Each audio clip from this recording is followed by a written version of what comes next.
Natural physics is a concept astrophysicist Leroy Larry developed that explains in down-to-earth scenarios how the principles of physics could have come about from observing nature. Each episode begins with a scenario, followed by an example to illustrate the application of these principles in futuristic research at the frontiers of science, such as Leroy's astrophysics doctoral research at CNESPA, Center for Space Research, and then concludes with an exploration of how these same principles could have very well been used by ancient cultures and civilizations. Mathematics is naturally encountered and incorporated as the exciting and fun tool of science that it is. Science is the window into our amazing world of nature, and mathematics is the tool to open that window. Natural physics encompasses current, futuristic, and ancient physics, and ties them together by the principles of physics that are common threads running throughout each.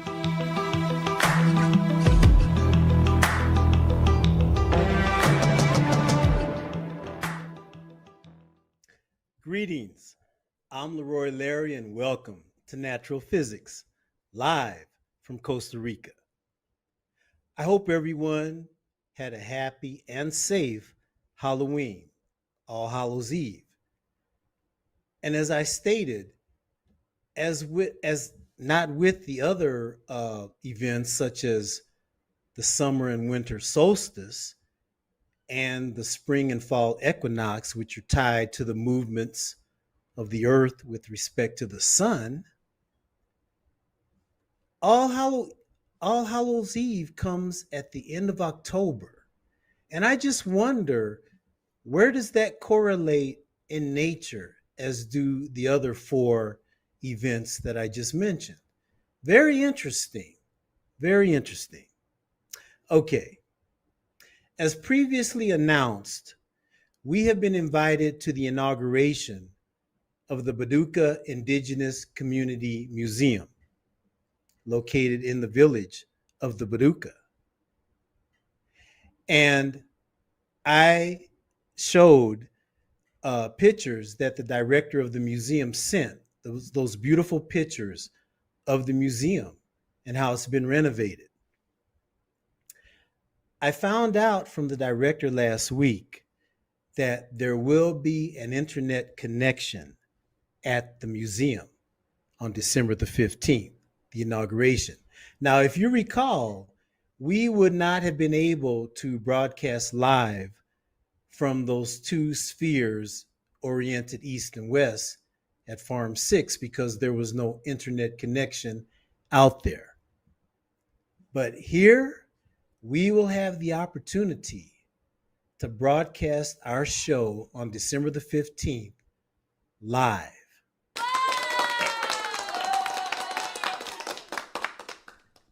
Thank you so much, Ray. Right on. Now, hopefully part of that inauguration event will be my giving a presentation to the Boruca community that I would have done last month on the fall equinox, but that got postponed, as we all know, because of COVID. Hopefully that will not interfere this time. And I've been thinking about what kind of presentation could I give to the Boruca community? I mean, what would be a benefit with our endeavor to help them reclaim the ancient knowledge of how the spheres were used? What kind of presentation should I give? And I actually started thinking about the presentations that I gave in Nigeria. And these were presentations that were at a basic astronomy level, and they addressed basic questions that anybody would have. And I thought to myself, I wonder who has even bothered to give a presentation to the Boruca community, right? As unique as they are, I wonder if any organization or any group has bothered to talk to them. Just talk to them, right? So I thought that perhaps the presentations I gave in Nigeria that might be a great place to start. Because as I've said, I intend for this to be a continuous dialogue with the Borucas, right? Them get to know me get to know them. And so what I thought is that now I don't know if this presentation will need to be given in the open air or we will have some type of a room, but I have an idea of my initial presentation to the community. And so what I'm going to do now is I'm going to go to screen share and I'm going to tie in my idea of how to give that first presentation to the Borucas on December the 15th. Okay, so I'm going to go to screen share. Oh, yeah, let's go to screen share because there's some things I want to say. Okay, let's go to screen share. Okay, so share. Okay.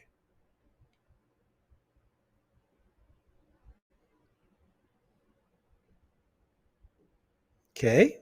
Okay, so the first thing I would like to do is okay, here we go. Now, Ray, let me know if everybody can see this.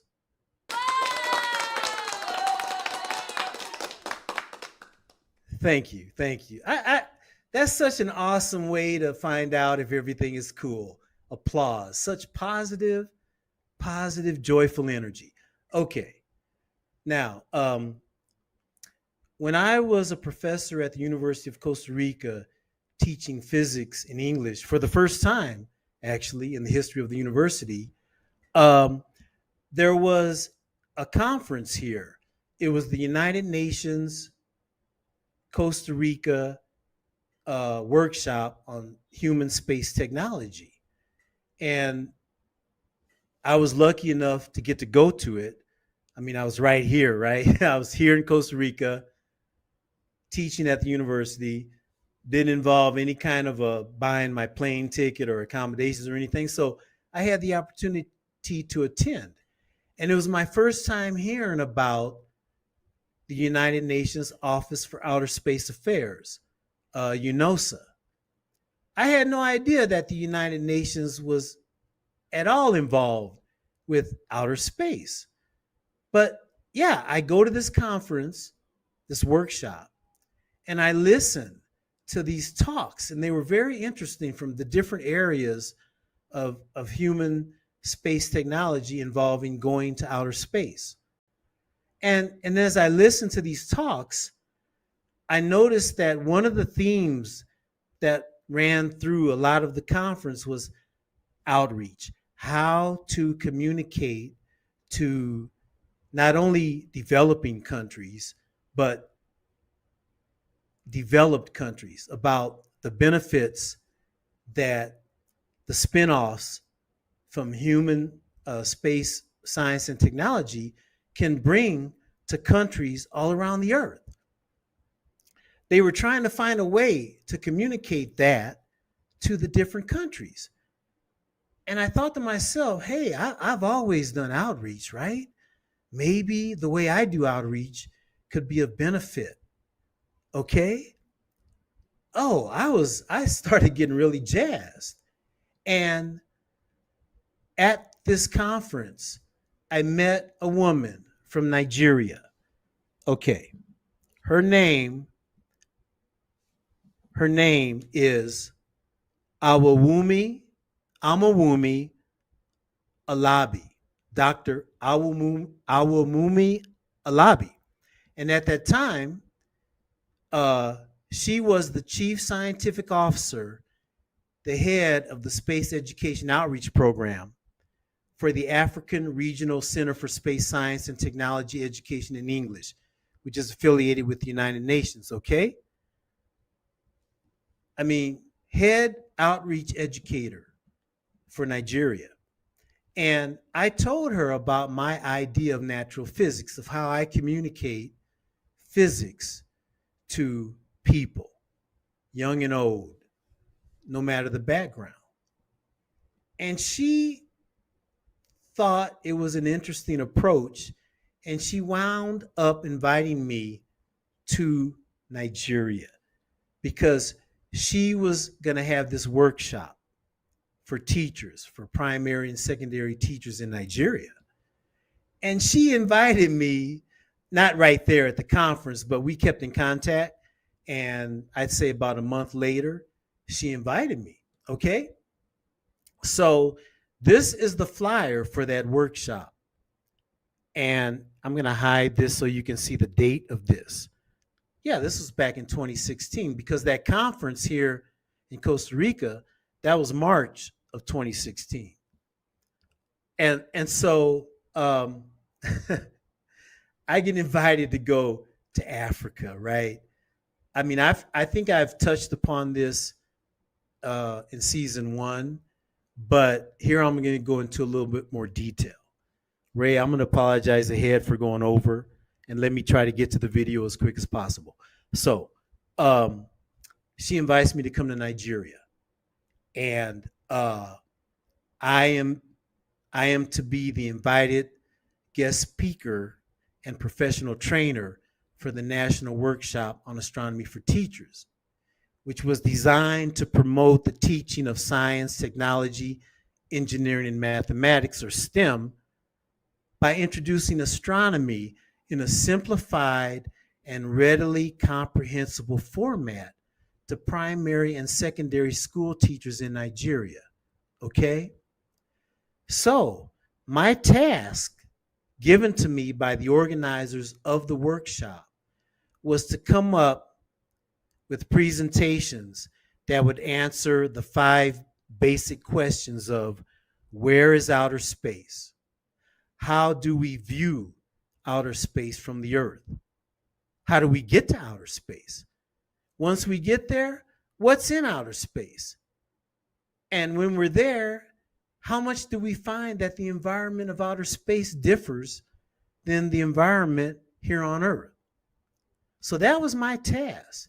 And I was to give these presentations in a way that would not only educate the teachers about astronomy, but would also excite and motivate them to want to teach astronomy in their classrooms, right? To go back to their respective schools and start an astronomy club, or start teaching astronomy after classes, or, something of that sort. And the organizers informed me that this workshop was the first of its kind in Africa. I mean, we're not only talking Nigeria, we're talking Africa, right? Okay. So again, Dr. Alabi, she organized this workshop. And let me just say, going back to our last episode and how we talked about how women have been so excluded, okay, like a witch hunt, like you'd have witches in Halloween, where they were just excluded. She had a lot of obstacles of getting this workshop done. I mean, she had to deal with some serious, unreal, unnecessary negative energy, but she got it done. So she invites me to come to Nigeria, and I arrive in Nigeria on June the 19th. Everybody who was with us in season 1, you remember how around about June the 19th and July 4th, I talked about the significance of June 19th with respect to slavery in the United States. So for me to, hey, I probably don't need to say much, do I? For me to arrive in the motherland in Africa on June 19th day, I mean, I was overwhelmed. So this workshop, a quantitative assessment was done before and after the workshop, and it indicated that the teachers' knowledge of astronomy had increased across the board, in some cases by as much as 100%. The video that I will show, there was a question and answer section that you'll see. I showed a little bit of it in addition to my presentation to the teachers. But I just want you to know that on the side, I had a teacher walk up and ask me, now this is a high school teacher, ask me, why does the sun go across the sky? Why does the moon come up at night? This is a high school teacher in Nigeria. At the other end of the spectrum, I had a teacher ask me how could uh, her area of microbiology fit into astronomy, and I told her about the area of astronomy called exobiology, where you study organisms that could possibly survive in outer space, and how they're here on Earth. There's extremophiles, organisms that can exist in very, very extreme conditions here on Earth, at the bottom of the ocean, at the heat vents that exist at the bottom of the ocean. Um, isn't it amazing that nature provided organisms that can survive pretty much the same conditions that would be possibly in outer space? So, the video I'm going to show is my first presentation to the teachers in Nigeria. And I really think that this would be a good presentation to show to the Boruca community on December the 15th as part of the inauguration museum. I would appreciate any comments that you have, yay, nay, but when you think about the spheres and how they are connected to outer space in tracing the movements of the moon and the sun, okay, heavenly bodies located in outer space, you wonder how the Boruca perceived of outer space. So this presentation that I geared to give to these teachers in Nigeria about where is outer space, I think I could do the same thing on December the 15th to the Boruca community, because it's at that level. I mean, it's one of the first questions you would ask. Where is outer space? Before you get to what's out there or how is it different from here on Earth, I think that would be the first question. Where is it? I mean, it's so obscure. So the video is going to show my presentation to the teachers in Nigeria. At the end is a little sampling of the questions that I got that I hope I will get the same from the Borucas. And I think I will, actually, because it's at that basic level. Just that human inquiry of what's out there, right? What's out there? Using the spheres to connect to what's out there. Okay, and right before the video starts, there's some pictures that you'll see. I want to say that the woman who invited me, she's in one of the pictures. She has a red sweater on, Wumi. And then another person you'll see he's the head of the Department of Physics at the Federal University of Technology, Akura. The workshop was held on the campus of FUTA, F-U-T-A, Federal University of Technology, Akura. And this gentleman, we talked about the possibility of me coming there and joining the faculty. Can you imagine me in Nigeria, Africa? Oh, huh? I don't know. That would have been I don't know, because the culture is cool, but it's very different. And Tirza, I don't know if she would have rolled with that, but we talked and we kept in touch. And because they didn't have a department of astrophysics, I decided not to join the faculty. They had a faculty, they had a department that dealt with solar energy and how to practically apply that to human power. Hey, survival, right? Again, survival. But they didn't have anything in astrophysics, so I politely declined.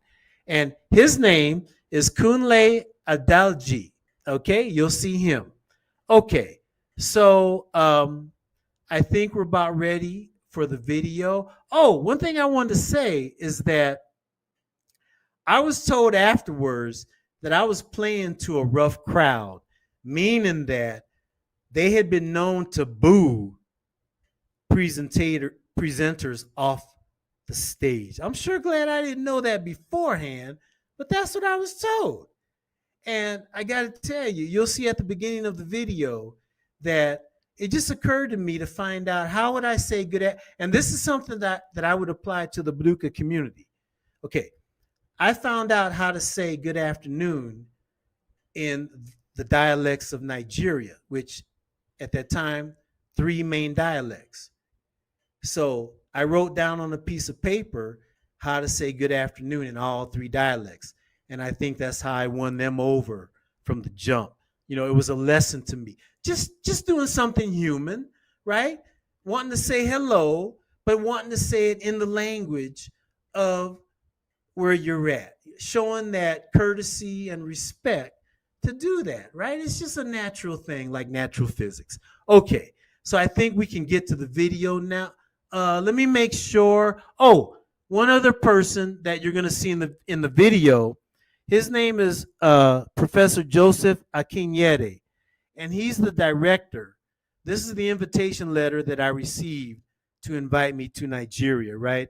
You know I've never gotten an invitation letter to no nothing, honey. So, and he's the director of the Center for Space Research and Applications at the Federal University of Technology at Akurna.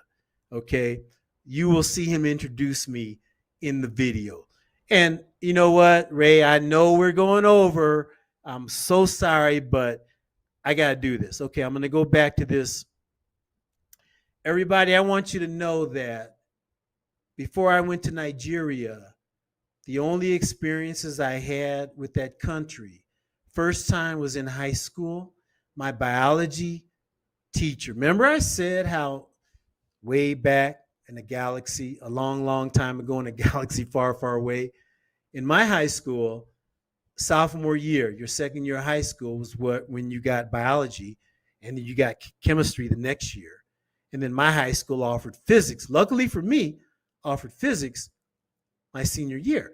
But my sophomore year, biology, Mr. Bangura, Bangura, Bangura. And his accent when he spoke was so cool to me. You figure I'm 15, right? This is about the same time I read the book Guys from Outer Space. Remember that I talked about before, season 1? So I remember his accent. Leroy, Leroy. No, no, no, no, Leroy. You, no, no, Leroy. No, no, no, not, no, Leroy. Do better, Leroy. He was rough. I mean, he was no joke, right? And the second time I encountered Nigerians was of a whole different ilk, and you know I want to use that word. I was a sophomore at Southern University. I'm sorry.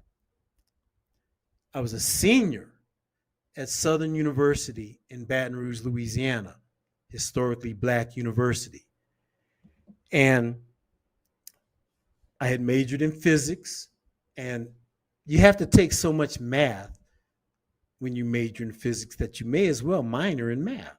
So I was taking, this was the last mathematics class I took as an undergraduate before I would continue on to my master's degree in physics at Tulane University in New Orleans. So this class was partial differential equations. Remember how I said equations are all we have until somebody comes up with something better or different to describe the amazing wonders in nature? So this class was partial differential equations. And there was these, when the class started, there was about 10 people in the class. But by the mid-semester, there was only 4 left in the class, me and 3 Nigerians. Excuse me. And the professor, his name was Dr. Means, Means, right? I've never seen a professor start a mathematical equation on one end of the blackboard and go all the way around the room and come back around with the same equation. Unreal, unbelievably difficult class. Anyway, uh, at the halfway point, and we got to get to this video. At the halfway point, there was only 3 of us in there, 4 of us. So as finals approached, one of the Nigerians came to me and said and invited me to join their study group as they prepared for the final. And I said, wow, that's cool. Thank you. But I said, you know what? And you know what, Ray? If we have to cut off when we start the video, if we have to cut it off at a point, we can do it. I'll just continue the next episode. But I think this is important for everybody to know. This was my image of Nigerians before I went there. So I asked this. Oh, and by the way, these 3 Nigerian students were graduate students in mathematics, right? I was an undergraduate in physics, taking basically, I guess, a graduate level math class. Anyway, I asked him, I said, well, hey, it's been the 4 of us in this class for the last half of the course. Why are you just now coming to me to ask me to join your study group? I've been here all this time. Okay, everybody, this is what he proceeded to tell me, and in a very serious way. I mean, he wasn't joking. He was serious. He proceeded to tell me how, when he was growing up, he had been taught that African Americans, blacks, African Americans, all the stereotypes you would ever expect to see in any Hollywood movie or whatever other thing, that African Americans are lazy, don't trust them around your money or your women. Huh? Right? I mean, right? I don't even have words for that. Okay, so this is what he told me. And I'm trying not to cringe and just get totally disgusted, maybe hurl, throw up on the spot. But I take it as he's telling me all this. Every negative connotation that's ever been attributed to African Americans, propagated by you know who. And that's what's going on in the United States right now. Okay, so after I listened to this, I proceed to tell him that, well, you know what? When I was growing up, I watched these Tarzan movies, right? And they portrayed y'all, my relatives, they portrayed y'all not as having the magnificent, beautiful modern cities that you have in different cities of Africa. No, you were portrayed as running through the bush with a loincloth on, with a bone in your nose, a plate in your lips, saying ooga, ooga, ooga. That's what I saw on the television. Now, for me to have believed that is just as bad for you to have believed what you were told. You see how fragile intelligence is about what you really know. Okay, we're going to get to this video.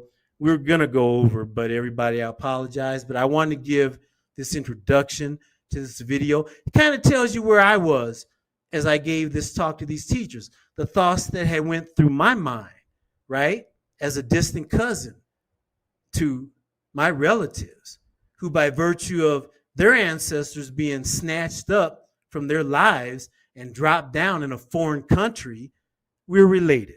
Okay, Ray, I think that's all I wanted to show. Okay, yes, please, let's get to the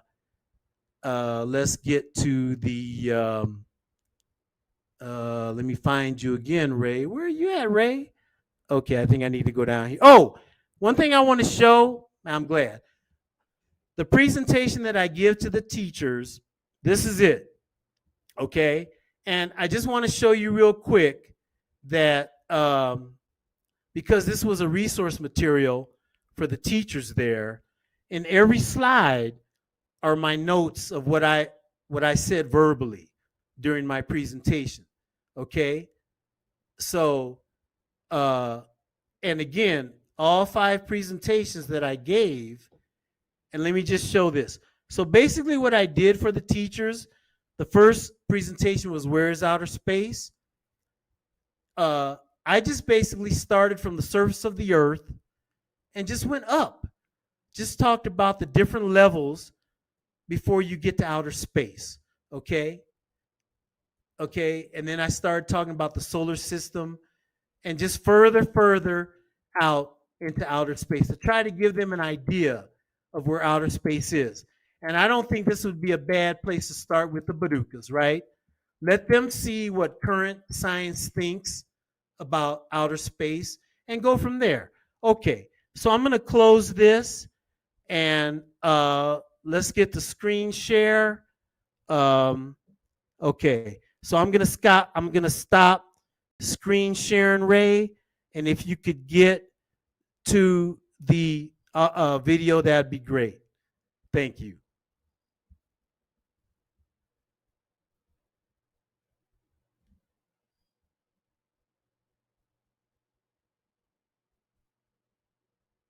Okay, this is just pictures of me giving my presentation. Oh, this is so cool to be able to do this with the slides.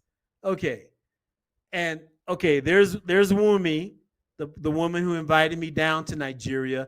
You got the chancellor, Joseph, all these high ups. Okay, there's all the teachers, huh?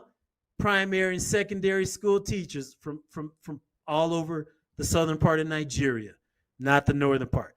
Akin Alamigoke, such a cool kid. Student teacher, I will tell you more about him at length. Okay?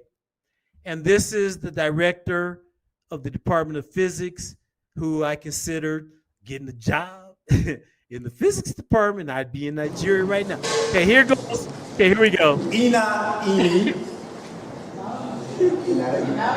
Indewu Ekasan. Good afternoon.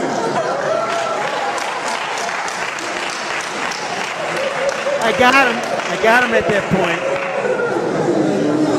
It is my privilege and honor to be here. My mother was a teacher in Omaha, Nebraska, which is where I'm originally from, in the middle part of the United States. You have the greatest job, the most important job in the world, in my opinion, because you work with our future. No matter what country you are from on this planet, our children, our students are our future. And that's what you work with. So it is my honor to be here, and I will do my best during my presentations to tell you about astronomy and to excite you, encourage you, and motivate you about astronomy so that you will go back and do the same for your students. If you have any questions at any time, please let me know. If you cannot hear me well, or you don't quite understand what I say, please let me know so that I can correct that. We're going to be addressing 6 questions during these presentations. Where is outer space? How do we see outer space from Earth? How do we get there? What's there when we get there? How is it different than conditions here on Earth? What is in outer space? And then the final question, which actually I'm going to ask you to help me to answer this question. Why is it important for school children in Nigeria to learn about outer space? So let's get started. Where is outer space? And I thought, how do I answer this question? It's kind of an abstract concept, and my best way of thinking of how to go about this is to try to give you an idea of how big outer space is. Okay.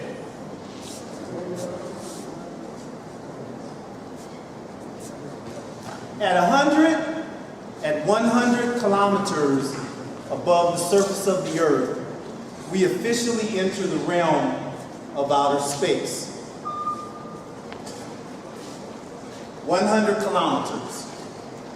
So let's start from the ground and travel up to get to outer space. The lowest layer of the Earth's atmosphere is the troposphere. It's from the surface of the Earth to about 12 kilometers above the Earth. The troposphere is where all of our weather takes place. Thunderstorms, clouds, wind. And as you go up into the troposphere, it gets colder because all the heat in the troposphere is from the surface of the Earth, absorbed from the sun. So the further you go up, the colder it gets. Airplanes that use propellers, this is the area of the atmosphere that they travel in, from 0 to 12 kilometers. Okay, let's keep going. Now we're in the stratosphere. Oh, sorry. Okay, so now we're in the stratosphere, which is from about 12 kilometers to about 55 kilometers above the Earth's surface. The stratosphere is different than the troposphere. There is no weather because conditions are stable, there's no winds, and the temperature is the opposite to what happened in the troposphere. Remember, in the troposphere, it got colder. Well, in the stratosphere, it's the opposite. The further you go up, the hotter it gets because of ultraviolet radiation from the sun. Jet-powered airplanes can travel in the stratosphere. The top of the stratosphere, the pressure is 1/1000th of the pressure on the ground. 1/1000th. The ozone layer is in the lower part of the stratosphere, from about 12 kilometers to about 35 kilometers. 90% of the Earth's ozone in the atmosphere is contained in the stratosphere. On here, you can see outer space. This is the limb of the Earth, which is the edge of the Earth. And then you have the troposphere, and then you have the stratosphere. So now we're at the upper reaches of the atmosphere. We're approaching 100 kilometers in altitude, and we're about to enter the realm of outer space.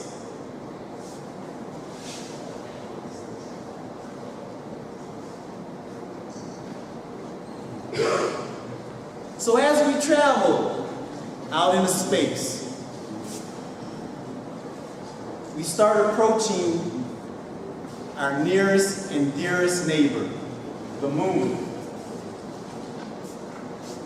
The moon is 382,240 kilometers from the Earth. It took the Apollo 11 astronauts 3 days to reach the moon, and they were traveling at a velocity of 11 kilometers per second in the Apollo spacecraft. And actually that distance is about 10 times around the Earth.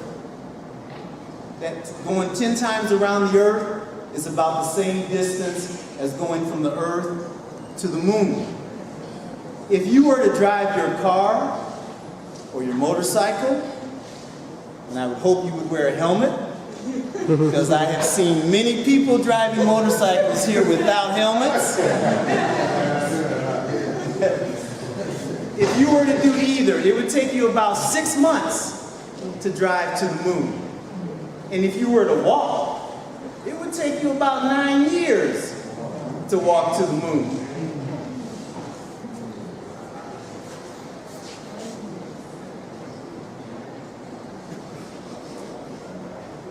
As we leave our moon behind and we venture out amongst the planets, that's called interplanetary outer space. That's the space that exists between the planets in our solar system. The distance from Earth to our sun is 150 million kilometers. Now, a million is 6 zeros, right? Yeah. So that's 150 with 6 zeros behind it. That's a big number, right? That's a big number. And that term in astronomy is called 1 astronomical unit, or 1 AU. That is the distance from the Earth to the sun. 1 AU, or 150 million kilometers. Our solar system, the whole width of our solar system, is 80 AUs. Because I want you to realize how large these distances are that we're talking about, I'm going to say do the math, okay? To get that amount of 80 AUs in terms of kilometers, you multiply 80 by 150 million. And that gives you the total kilometers of the width of our solar system. That's already getting pretty big, isn't it? Now, that's nothing compared to what we're about to go into. So in astronomy, the unit of kilometer is not a useful measurement of length because the distances are they're just too huge. So what's used is what's called the light year. It sounds like it's a measurement of time because of the word year, but it's actually a measurement of distance. Now, light seems like it's instant, right? You turn off the light in your house, or you turn it on, and it seems like it's instantaneous. But the velocity of light has actually been measured in the laboratory once we had equipment that was capable to measure something moving that fast. It actually has a velocity. And that velocity, the speed of light, is 298,000 kilometers per second. Not per hour. 298,000 kilometers per second. I hope this isn't too many numbers. That is the speed of light. So, 1 light year is the distance that a beam of light can travel in 1 year. Now, there's a lot of seconds in a year, right? We could say, okay, we'd start out by saying there's 365 days in a year. There's 24 hours in a day. There's 60 minutes in an hour. And then there's 60 seconds. 60 minutes in an hour, and then there's 60 seconds in a minute. So you multiply all those together, and that's how far a beam of light can travel in a year. This time I'll do the math for you. 1 light year is equal to, get this, 10 trillion kilometers. Okay? A trillion, that's 12 zeros. So 10 trillion is 13 zeros. So 1 light year, which is a measurement of distance, is 10 trillion kilometers. Okay, I want you to think about how huge that is. 10 trillion kilometers. That's almost even hard to imagine how big that is. Seriously. Our solar system I'm sorry. The nearest star to us. Oh, actually, I want to mention something. So, our solar system is 80 AUs across. Now, the first human-made space probe to actually leave our solar system was Pioneer 10. Yeah, It was Voyager. launched on March 3rd, 1972, and it passed the orbit of Pluto on June 13th, 1983. It was traveling at about 300,000 kilometers per hour. And even traveling at that speed, it took 11 years for Pioneer to reach the edge of our solar system and head out beyond our solar system. 11 years. Unreal, huh? Unreal. Okay. So let's do like Pioneer 10 did, and let's leave our solar system and head out into what's called interstellar outer space. That's the outer space between star systems. Our solar system is one star system. There's many, many, many stars out there, just like our sun, that now that we have powerful enough telescopes to see out into space, we know that other planets orbit other stars, just like the planets in our solar system orbit our sun. So let's head out from our solar system. We were in interplanetary outer space, moving around between the planets in our solar system. Now we're going to leave our solar system and go into interstellar outer space.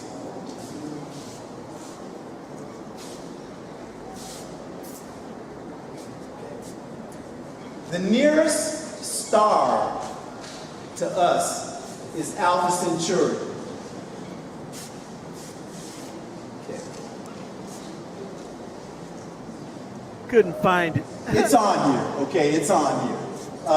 It shows our solar system. Okay, there's our sun, and then Alpha Centauri is, this has a lot of stars on it. Alpha Centauri is, I still couldn't find it.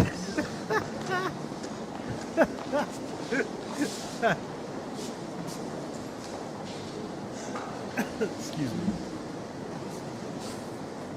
Took a few okay, seconds. it's on here.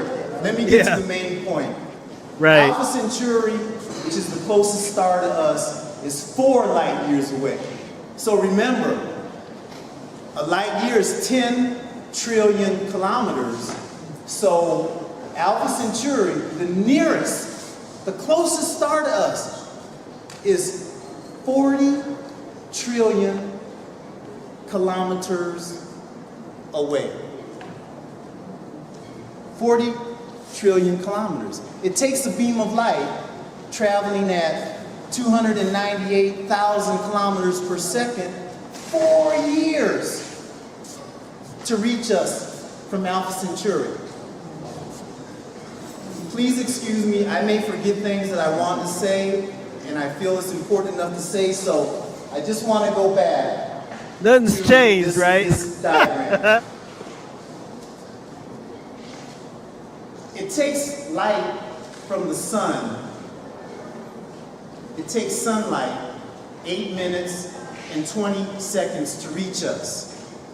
And it takes moonlight 1.3 seconds to reach us. Think about what I said about the distance. The distance from the Earth to the moon is 382,000 kilometers. It takes light 1.3 seconds to get to us from the moon. So when you look at the moon at night, the light that's entering your eyes actually left the moon 1.3 seconds before you saw it. And when we look at the sun, don't look at it directly, but the light from the sun, which is 150 million kilometers away from us, it takes sunlight 8 minutes and 20 seconds to reach us. I wanted to mention that earlier. Thank you.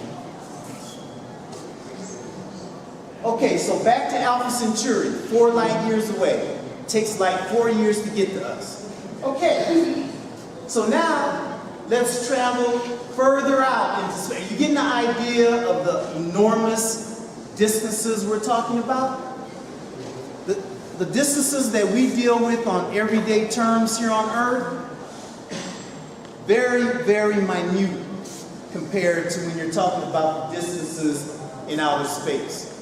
So let's leave our interstellar neighborhood and travel further out into space.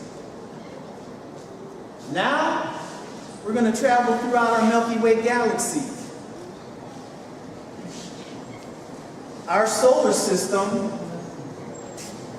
is right here. Now, notice, this shows our Milky Way galaxy as a spiral galaxy, and we'll talk about that later.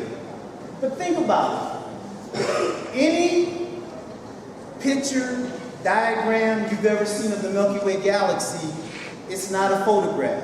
There has never been a spacecraft from Earth that has left our, has traveled out past Alpha Centauri and taken a picture of the galaxy. No space probe has left our galaxy and took a snapshot or even a selfie. No. So any diagram or picture you see of the Milky Way galaxy is a diagram. It is not a photograph. Our Milky Way galaxy, from one edge to the other edge, is, and this is where the distances start to just get ridiculous, if they haven't already gotten ridiculous, right? Between Earth, our sun, and Alpha Centauri. The width of our Milky Way galaxy is 110,000 light years across. And let's just think about that one for a minute. 110,000 light years. So you got the number 110,000 with 13 zeros behind that. I don't even know what you would call that number. It's huge. I mean, I can't even imagine. It's beyond imagination, 110,000 light years. And one thing I wanted to mention is that notice where our solar system is located. It's not in the middle of the Milky Way galaxy.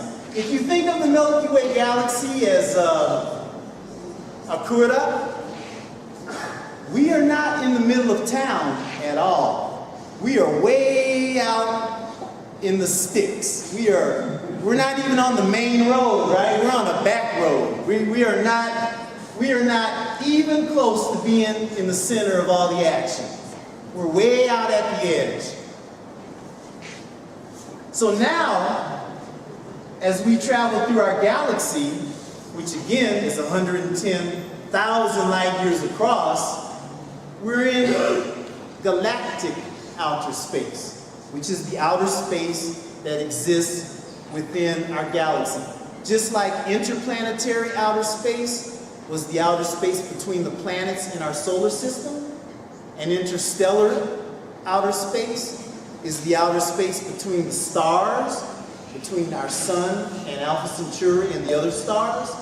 Galactic outer space is the outer space. Galactic outer space is the outer space that is in our galaxy, between all the stellar systems in our galaxy.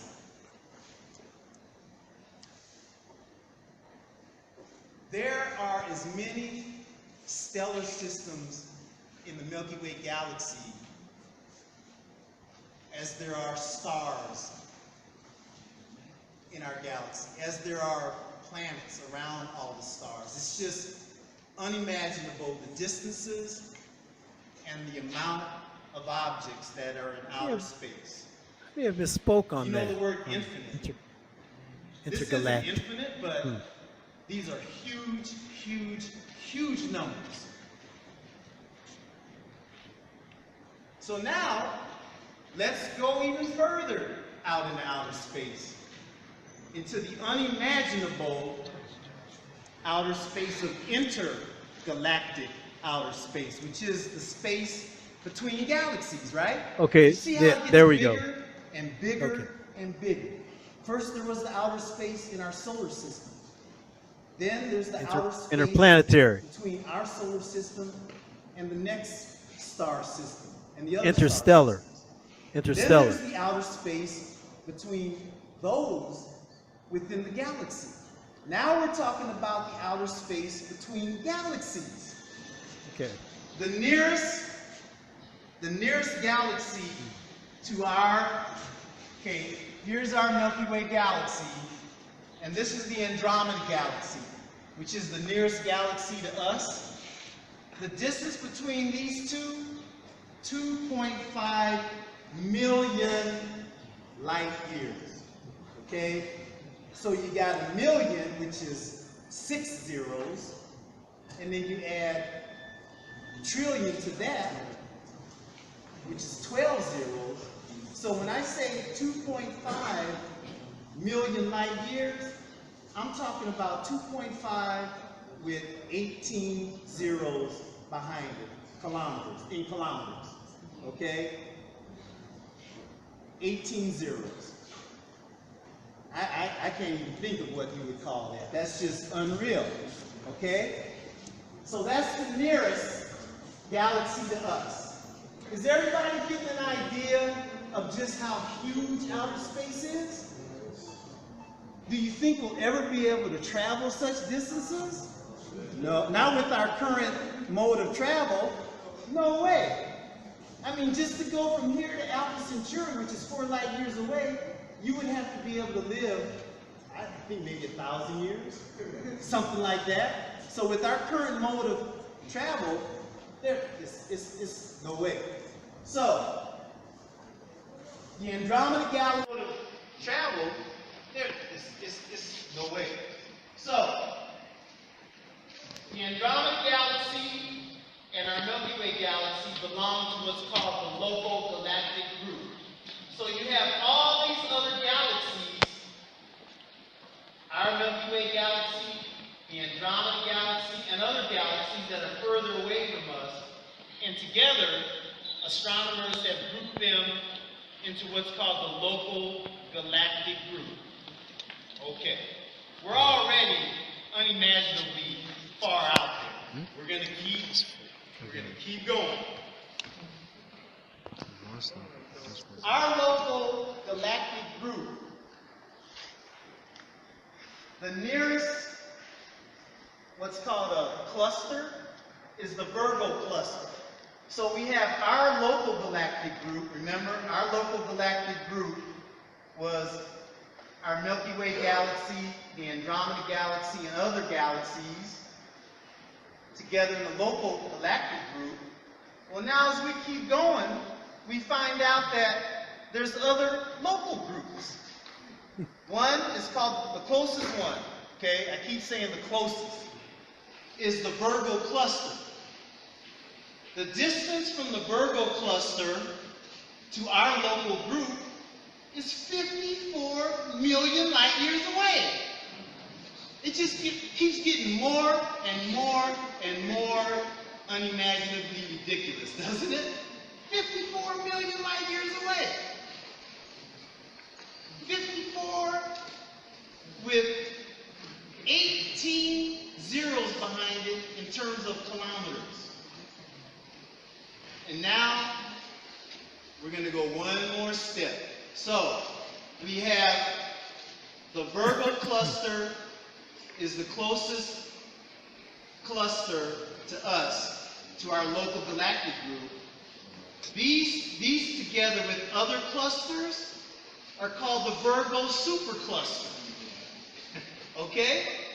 The Virgo supercluster contains our local galactic group, which contain our Milky Way galaxy, the Andromeda galaxy, and other galaxies.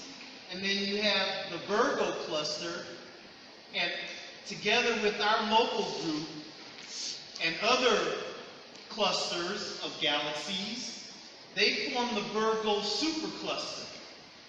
So we're going to go one more step. The closest supercluster to our Virgo. Okay, once again, I forgot something that I wanted to say. So let me just go back. And there we go again. Haven't changed, have I? One bit. Remember that I said that the width of our Milky Way galaxy is 110,000 light years across, and that's 110,000 light years. So what that means is a beam of light, which once again travels at 298,000 kilometers per second. And remember, it takes a beam of light 8 minutes and 20 seconds to reach us from the sun. And it takes a beam of light 1.3 seconds to reach us from the moon.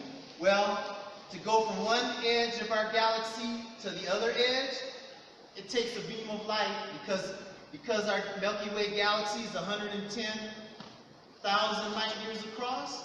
That means it takes a beam of light 110,000 years to go from one end of the Milky Way galaxy to the other end of the Milky Way galaxy. 110,000 years for a beam of light that moves at 298,000 kilometers per second. Okay? So now let's go. So what I wanted to mention was because the Andromeda galaxy is 2.5 million light years from our Milky Way galaxy, that means it takes a beam of light 2.5 million years to travel from the Andromeda galaxy to our Milky Way galaxy. 2.5 million years for light to travel. And in the same way, because the Virgo cluster is 54 million light years from our local galactic group, that means it takes a beam of light 54 million years to travel from the Virgo cluster to our local galactic group. And then now we're getting back to where we were. Because it's 54 million light years from the Virgo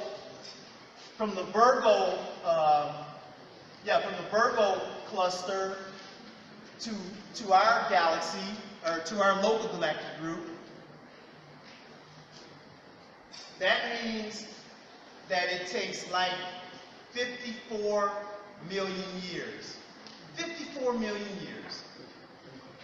Okay, so now we're back to where I was before I wanted to go back. Oh, yes, the Virgo cluster is here. Our local galactic group is here. It takes like 54 million years to get from one to the other. Okay, and now the last step is what's called superclusters. The closest supercluster to our Virgo supercluster is what's called the Gamma supercluster. I don't know if you can take anymore, but the Painful, Gamma supercluster is but 300 million light years away from us. just to show what's out there. 300 million light years. So it takes a beam of light 300 million years to travel from the Gamma supercluster to our Virgo supercluster. Unbelievable distances, aren't they? Unbelievable. Well, I can't imagine those kind of distances. Painfully so. So now we have the observable universe. We're almost done, everybody. The observable universe.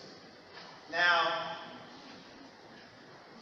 according to the Big Bang theory of astrophysics, the universe is expanding. According to this theory, stars formed about 400 million years ago. The stars that we see. At this point, actually, I want to mention something. As you can see, I mean, think about it. Alpha Centauri is 4 light years away, so it takes light 4 years to get to us. But think about some of those stars that are in, for example, the Virgo Cluster or the Andromeda Galaxy. They're millions of light years away. So that means it takes light millions of years to get to us.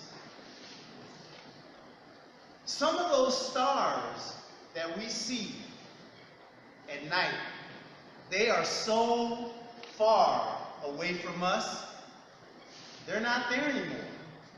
Ghost stars. They exploded millions of years ago. But we still see them because it took light so long to get to us. Think of Alpha Centauri, which is 4 light years away. Let's say Alpha Centauri blew up yesterday. Well, we would still see it because it's 4 light years away, so it takes light 4 years to get to us. So even though it blew up yesterday, the light is still coming towards us because it's going to take it 4 years to get here. But even more so, the stars that are millions and millions of light years away, long ago, thousands and thousands of years ago, they blew up. But we still see them because the light is still traveling to us. Think of 2 people that are on 2 hillsides at night, and one person has a flashlight. And let's say they're about 1 kilometer apart, and instead of traveling at 298,000 kilometers per second, let's say light travels at 1 centimeter per hour, okay? So instead of, it's really slow. So you have one person on the hill with the flashlight, they turn the flashlight on, and the light starts going at 1 centimeter per hour, so it's just eking out, right? 1 centimeter, then an hour later, another centimeter, and another. So the person on the other hillside, they see the light. They see, okay, that person's there, they're shining their flashlight at me. I see that. But now let's say that the person with the flashlight, they say, okay, I've been standing here for a while, I think I'm going to go home, get something to eat, relax. So they turn their flashlight off, and they walk down the hill. The light that left their flashlight, because it's moving at 1 centimeter per hour, it's still going towards the other person. Even though the person with the flashlight turned it off and went home, the light is still going. So the person on the other hill, they think the other person is still there because they still see the light coming towards them even though the other person has left and gone home.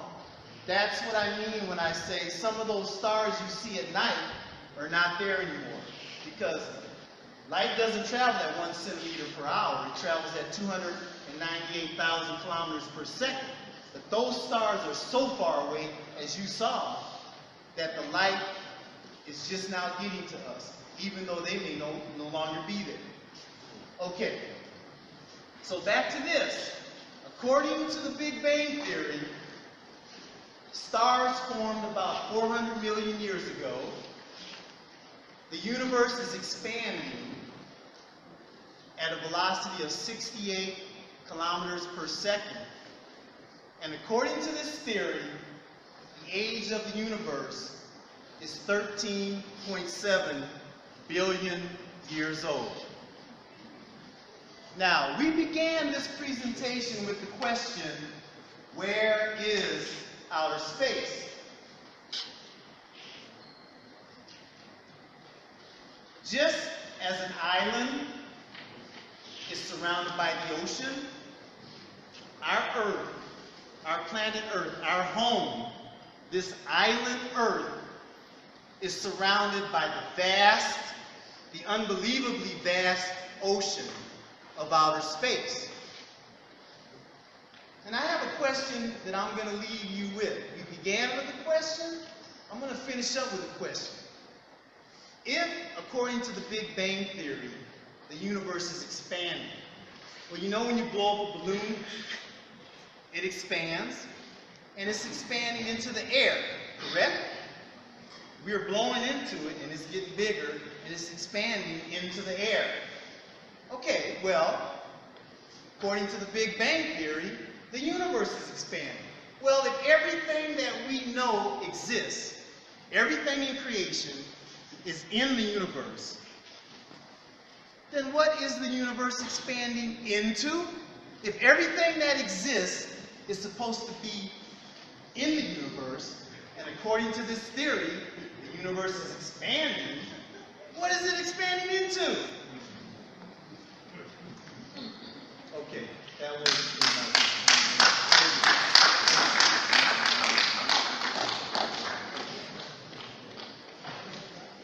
That's Wumi right there. The lady that I met here in Costa Rica, the educator, the science outreach educator, PhD. At this point, we're going to take our lunch break. We have some food prepared for you. They will serve it. So, but I don't know if the Very meal cool is ready. person. Okay. Go before 11 o'clock when we are supposed to change to another agenda on the item. Thank you very much. Just wanted to give you an idea of some of the questions I got. It's awesome. It was awesome. Q&A. Good morning, everybody. Good morning.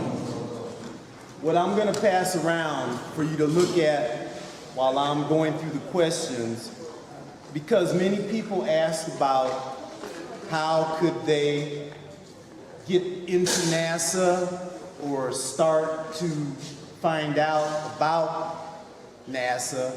I went through the same thing. Back in 1992, I moved out to California from Louisiana to try to get a job at the Jet Propulsion Lab, and I finally made it. So I'm going to pass around my very first business card I ever had. And you'll see it's all beat up and everything because it's pretty old, but it's my business card from the Jet Propulsion Lab where I worked on the Galileo project. And then also, I'm going to pass around my ID card from JPL. And then this is from the NASA Center in Huntsville, the Marshall Space Flight Center. This one, I was still a grad student taking PhD level courses and doing research. And you'll see I was wearing my hair a little bit different style than I am now. So I want to pass these around, and part of the resource package that you will be receiving today will have my email address. And you can contact me at any time with any questions you have. We will stay in contact. So you will have my email address. So I'm going to pass these around. And then while you're passing them around, we'll get to these questions. Because concerning getting into NASA, I can send you information on the internships that are possible. There's some that exist now that weren't there when I was there, so I want to have full knowledge of what's available so that I can tell you information to help you proceed if you're interested in getting internships to NASA or to work there. There's 8 NASA centers in the United States. So we will do that. Okay, let's get to the questions. And as I read the questions, if I misread it, please let me know. Okay. How come we don't know how our galaxy looks while we know how other galaxies look? Okay. Remember, we can look out in the think of the moon. Remember how a long time we knew what the moon looked like, but we didn't know what the Earth looked like from the moon, right? That didn't happen until we had a spacecraft that could go out far enough to look back at the Earth. It's the same thing with galaxies. Especially with the space satellites we have, we can peer out into outer space and we can see other galaxies, but we have not had a camera on a space probe that has gone out far enough that it can look back at our galaxy. And as I was saying yesterday, when you look up at the sky and you see the galactic plane, that's looking from inside towards the middle of our galaxy. But in order to see our full galaxy, we'd have to be far enough outside of our galaxy to look back and see it. And the reason why we think our Milky Way galaxy is a spiral is based upon data that we get from looking at the other galaxies. But the bottom line is, we don't really know what our galaxy looks like until we're able to go far enough out and look back and see what it looks like. How can we relate astronomy with microbiology? Do microbes exist in space, and to what extent? That's part of looking for extraterrestrial life. We have not as yet, to my knowledge, discovered any microbes in space, but just as microbes exist on Earth, I don't see any reason why they can't exist in space, because a lot of planets have atmospheres like the Earth does. Maybe we could not survive in an atmosphere that's mostly nitrogen or carbon dioxide, but that's not to say microbes can't. And actually, I want to, again, you'll be able to contact me anytime and ask me any questions, so don't worry if we don't get to all the questions. A lot of people want to know about extraterrestrial life. Now, the Earth exists in what's called the life zone, which means its distance from the sun is just right to enable us to live. If the Earth was a kilometer closer to the sun, or if it was a kilometer closer to the sun, it would be too hot for us to live. If it was a kilometer further from the sun, it would be too cold. We're right in the right place. And if something were to happen where the Earth would move closer for some reason or further, then it would not be good for us. But I don't think we have to worry about that. And also, when you talk about life existing out in space, remember, we think of life as what we know it. Those of you familiar with Star Trek, I forget which extraterrestrial says this phrase, but you know how we're referred to as the carbon life forms, or the carbon organisms. That's because all life on Earth is built upon carbon, oxygen, hydrogen. But now what if you have a planet where instead of oxygen, carbon, and hydrogen, you have carbon dioxide, silicon? There could be life out there that depends upon those elements, where if we were to come in contact, we wouldn't even know it's life, because we don't recognize that as life. The Curiosity on Mars could be rolling over all kind of life, but we don't know it as life because we don't recognize it as life as we know it. So keep in mind, as you've seen, conditions out in space are much different than here on Earth. But that's not to say that some form of life could not develop that depends upon other elements that we don't. Think about this. Think about this. As mysterious as outer space is, how are you ready? There's things here on Earth that we don't know about our own planet. Nobody has yet been down to the very bottom of the ocean. We don't know what's down there.